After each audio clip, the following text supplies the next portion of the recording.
জুলাই এখনো শেষ হয় নাই এবং সত্যিকার অর্থেই জুলাই গণঅভ্যুত্থান শেষ হয়নি। পুরো চিত্র প্রদর্শনীতে সেটা তুলে ধরার চেষ্টা করা হয়েছে। পুরো বাংলাদেশের রাষ্ট্র প্রকল্প 1947 সালের আজাদের লড়াই থেকে 71-এর মহান মুক্তিযুদ্ধ এবং 24-এর গণঅভ্যুত্থান পর্যন্ত বাংলাদেশ যে ঘাত প্রতিঘাত, স্বৈরতন্ত্র, বাকশাল, ফ্যাসিবাদ সব কিছুকে অতিক্রম করে যে জুলাই গণঅভ্যুত্থান নতুন মুক্তি এনে দিল এই দেশের মানুষকে, জনগণকে। আমরা আলোকচিত্রের মাধ্যমে সেই জিনিসটাকে ফুটিয়ে ওঠানো হয়েছে এবং আরো গুরুত্বপূর্ণ একটি বার্তা এই চিত্র প্রদর্শনী থেকে দেওয়ার চেষ্টা করা হয়েছে যে জুলাই গণঅভ্যুত্থানের যে অন্যতম আকাঙ্ক্ষা, যে রাষ্ট্র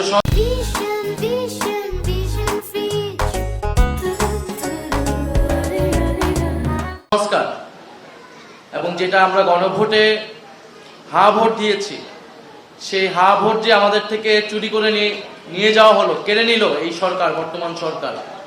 কিন্তু আমাদের যে অঙ্গীকার, জুলাইয়ের অঙ্গীকার হচ্ছে সংবিধান সংস্কার করা, রাষ্ট্র কাঠামোর আমল সংস্কার করা। তো সেই লড়াইটা এখন আসলে রয়ে গিয়েছে আমাদের। এই আজকের চিত্র প্রদর্শনীর বার্তাটা হচ্ছে এটাই যে জুলাই গণঅভ্যুত্থানকে আমরা যদি ধরে রাখতে চাই, তাহলে তার যে আকাঙ্ক্ষা রাষ্ট্র কাঠামোর আমূল সংস্কারের, সেইটা আমরা সেই লড়াইটা এখনো চালিয়ে যাচ্ছি। এই সরকার নির্বাচিত হয়েছে, তারা 2টা ভোটে অংশগ্রহণ করেছে, কিন্তু একটা ভোটের ফলাফল তারা মানে নাই। আপনারা জানেন, গণভোটের গণরায়ের সাথে তারা বিশ্বাসঘাতকতা করছে। ফলে আমরা দেখছি যে এবারে যে সরকারিভাবে জুলাই গণঅভ্যুত্থান উদযাপন হলো, আপনারা দেখেছেন সারা দেশে সেটা কি পরিস্থিতি। ইতিহাস বিকৃতি থেকে শুরু করে দলীয়করণ এবং সবকিছুই সেখানে আপনারা দেখবেন যে কোনো ধরনের সার্বজনীন বক্তব্য নাই। অন্তর্ভুক্তিমূলক যে বাংলাদেশ, জুলাই যে সকলের, সেই বার্তাটা তারা দিচ্ছে না। তারা সবকিছুকে দলীয়করণ করছে। স্থানীয় সরকার প্রশাসন থেকে শুরু করে রাষ্ট্রীয় পদ পদবি যেরকম দলীয়করণ করছে, একইভাবে ইতিহাসকে তারা দলীয়করণ করার চেষ্টা করছে, যেভাবে আওয়ামী লীগ মুক্তিযুদ্ধের ইতিহাসকে দলীয়করণ করার চেষ্টা করেছিল।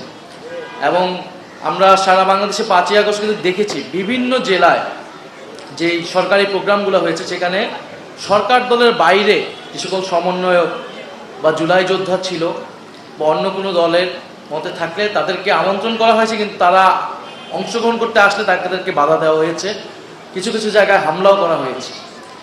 তো এইভাবে যখন সরকার জুলাই গণঅভ্যুত্থান থেকে এবার উদযাপন করলো, এবং আমরা বলি শুধু উদযাপনে নেই, আসলে কাজের মাধ্যমেই প্রমাণ করতে হবে। তো আমি বাংলাদেশ জামাত ইসলামকে বিশেষভাবে ধন্যবাদ জানাচ্ছি, মাননীয় বিরোধী দলীয় নেতাকে বিশেষভাবে ধন্যবাদ জানাচ্ছি এই সুন্দর একটি আয়োজন করার জন্য, জাতির সামনে উপস্থাপন করার জন্য, আমাদেরকে আমন্ত্রণ জানানোর জন্য। এবং আপনারা জানেন যে খুব সাম্প্রতিক সময়ে, বিশেষত 5ই আগস্ট দুঃখজনকভাবে আমরা দেখলাম যে দিল্লিতে বসে প্রেস কনফারেন্স করার সুযোগ পাচ্ছে পতিত স্বৈরাচার শক্তি।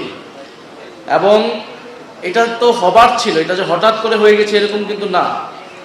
এবং সরকারের জায়গা থেকে যথাযথ ব্যবস্থা না নেওয়ার ফলে, কূটনৈতিক পদক্ষেপ না নেওয়ার ফলেই কিন্তু পতিত স্বৈরাচার শক্তি, ফ্যাসিস্ট শক্তি এটা করার সুযোগ পাচ্ছে। আমরা বারবার বলেছি যে ফ্যাসিবাদ প্রশ্নে, পতিত স্বৈরাচার শক্তিকে প্রতিরোধের প্রশ্নে আমরা কিন্তু জাতীয় ঐক্য বজায় রাখতে চাই।